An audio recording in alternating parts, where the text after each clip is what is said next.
안녕하세요. 여러분 백영규 목사입니다. 오늘 여러분들과 함께 사무엘하 드디어 들어갑니다.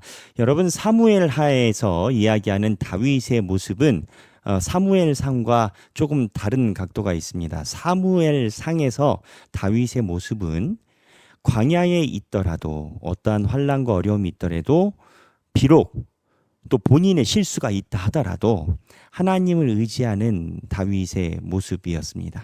근데 이제 사무엘하는 어느 각도에서 사무엘하가 기록되었다라고 이제 보냐면 사무엘하는 다윗이 완전한 왕이라라고 묘사하지 않아요.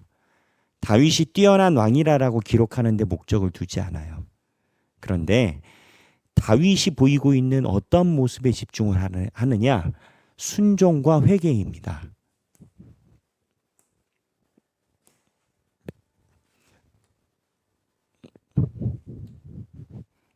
그래서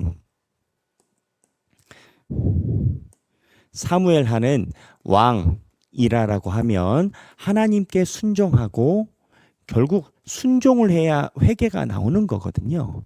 이 회개라는 것은 내가 회개할 대상에 대한 심정적인 동의가 이미 선행이 됐을 때 그게 나오는 건 거예요. 내가 잘못을 용서받는다라고 했을 때 그 사람이 생각하고 있는 것에 내가 순종한다, 동의한다, 아니 내가 인정한다라는 그러한 것이 전제되거든요. 그래서 다윗의 모습을 사무엘서는 이거를 중점을 가지고 그려냅니다.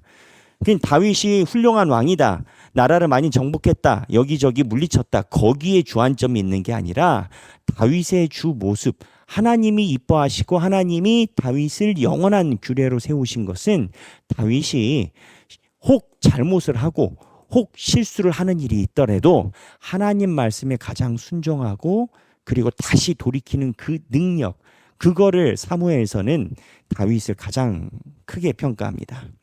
그래서 이제 사무엘하는 1장부터 다윗이 전체적인 왕이 되고 어떻게 하나님과 함께 걸어가는지 그 모습을 그려냅니다. 그 모습을 그려내는데 오늘 사무엘하 1장에 보면 사울이 드디어 이제 전쟁에서 전사를 하는 일이 있었고요. 그리고 나서 한 사울의 진영에서 탈령한 사람, 탈령으로 추정합니다. 어쨌든 진영을 벗어났으니까 탈령한 사람이 사울이 죽었을 때 있었던 왕관하고 팔찌를 가지고 다윗에게 옵니다. 목적이 다윗을 만나러 온 것으로 추정합니다. 왜냐하면 이 사람이 진영에서 이탈하고 본인의 고향이나 아니면 본진이 있는 기부하로 회군하지 않고 다윗에게 왔으니 목적을 가지고 왔다라는 거죠. 이 사람이 다윗에게 상황을 전합니다. 거꾸로 얘기를 하면 다윗은 이 사람이 전하기 전까지는 사울의 소식을 못 듣고 있던 참입니다. 다윗은 모르고 있었어요. 근데 이 사람이 소식을 전하는 모습, 그리고 그 소식을 듣는 다윗의 모습이 대비가 됩니다. 자, 여기 다윗이 있고 이제 소식을 전하는 사람입니다. 소식 전하는 자.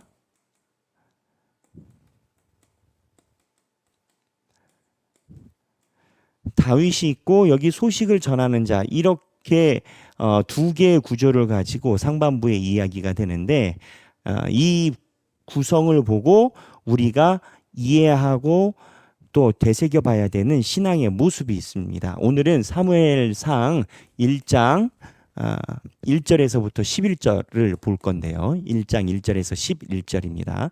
그러니까는 필사도 1절에서부터 11절까지 하시면 됩니다. 자, 이 다윗과 소식 전하는 자의 이 구조를 하나하나 보도록 하겠습니다. 사울이 죽은 후 성경입니다. 사무엘하 1장 1절 사울이 죽은 후에 다윗이 아말렉 사람을 쳐 죽이고 돌아와 다윗이 시글락에서 이틀을 머물더라. 다윗이 지금 어디에 머물고 있죠?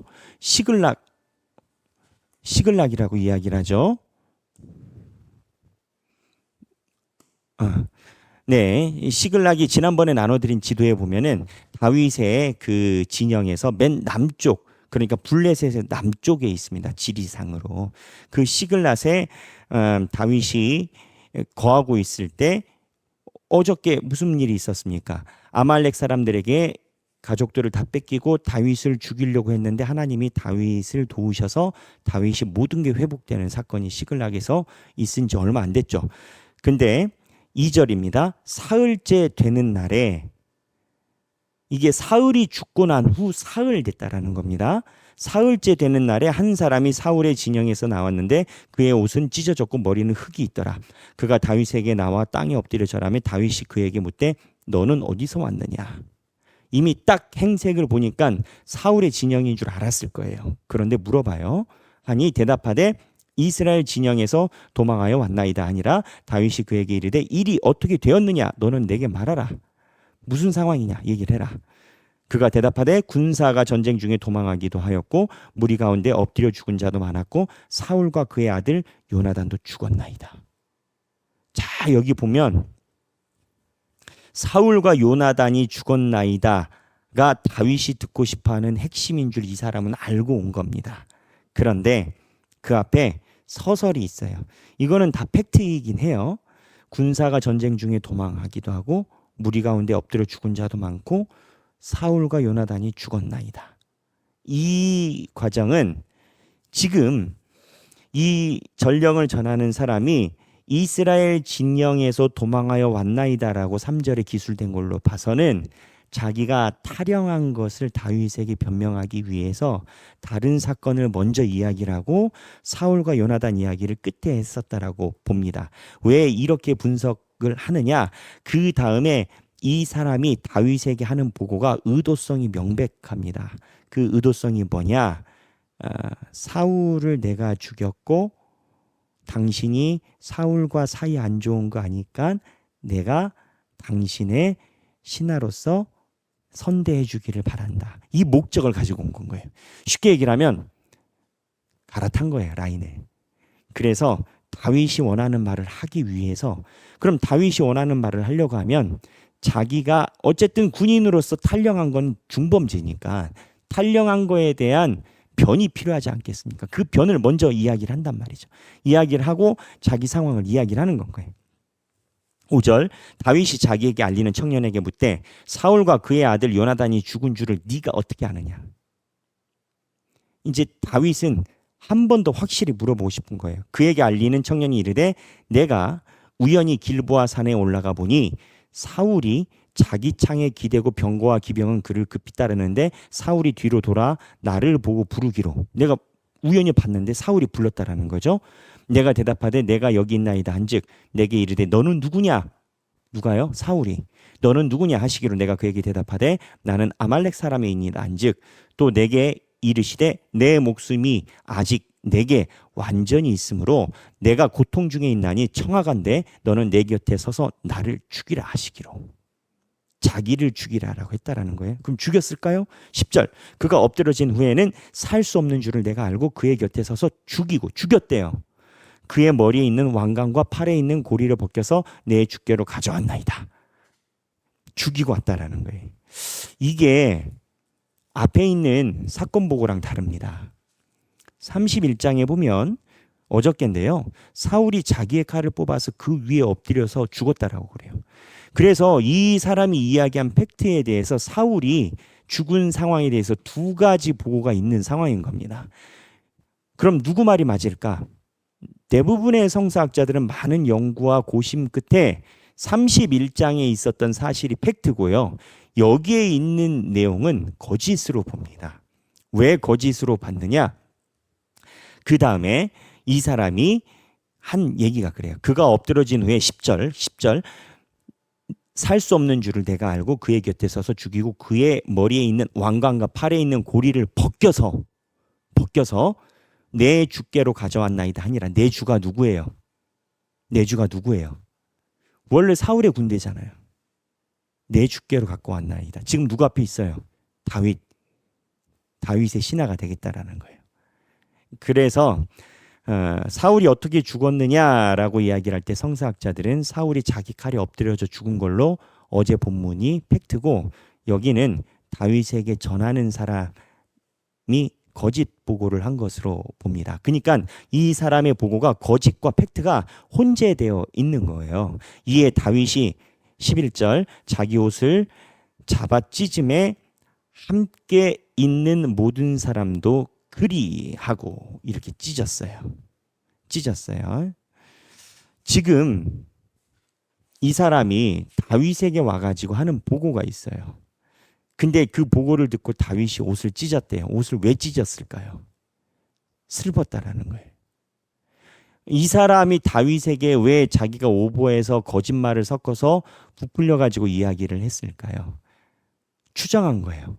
다윗이 사울의 죽음을 기다린다고 추정한 거예요. 왜? 사울이 다윗을 죽이려고 여러 번 했으니까.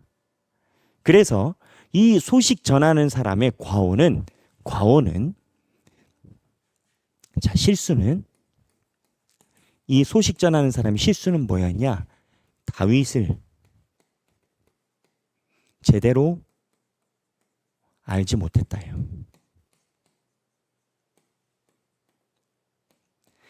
자기 생각에 다윗에게 이렇게 하면 자기가 이쁨 받을 것이라고 생각을 한 거예요.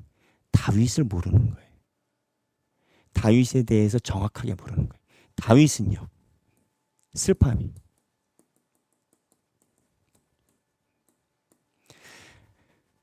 동상이몽이라고 하죠. 이 사울의 죽음을 두고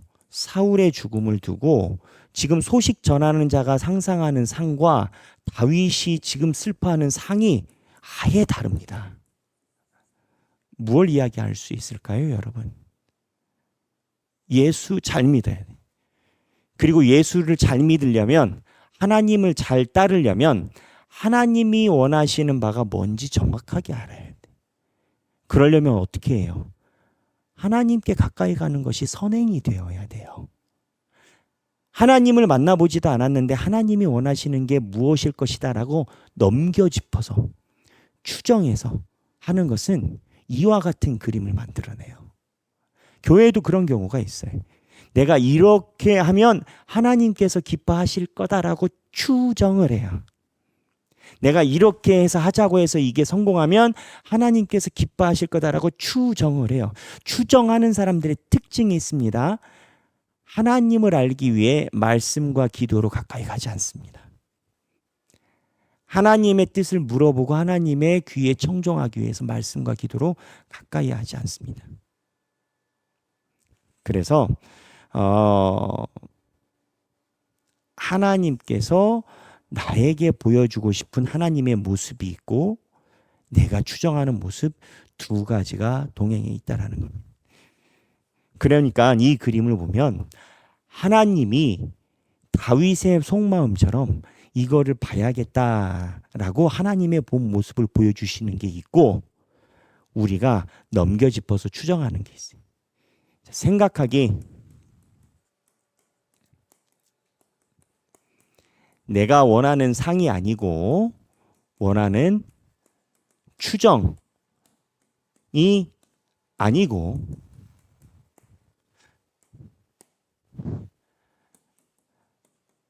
하나님이 말씀하시는 하나님의 본 모습은 무엇이 있을까?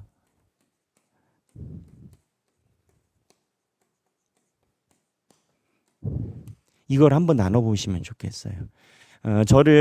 제가 이제 이거를 도움을 드리고자 제 얘기를 하자면 목회자들도 본인들이 기도하고 꿈꾸는 게 있죠. 목회자들도 훌륭한 목사님들을 동경하면서 자라났고 신학교 다닐 때나 훌륭한 신학자들의 글에 영감을 받으니까 우리도 그렇게 또는 세상 사람들에게 많은 영향을 주고 싶다. 이런 생각들을 당연히 꿈을 가지면 하기 마련이고 또 그 꿈을 가지고 살아오기도 하죠. 그런데 내가 추정해서 이게 하나님의 길이다라고 생각하는 것과 하나님이 나에게 주시는 그 길은 다를 때가 있어요.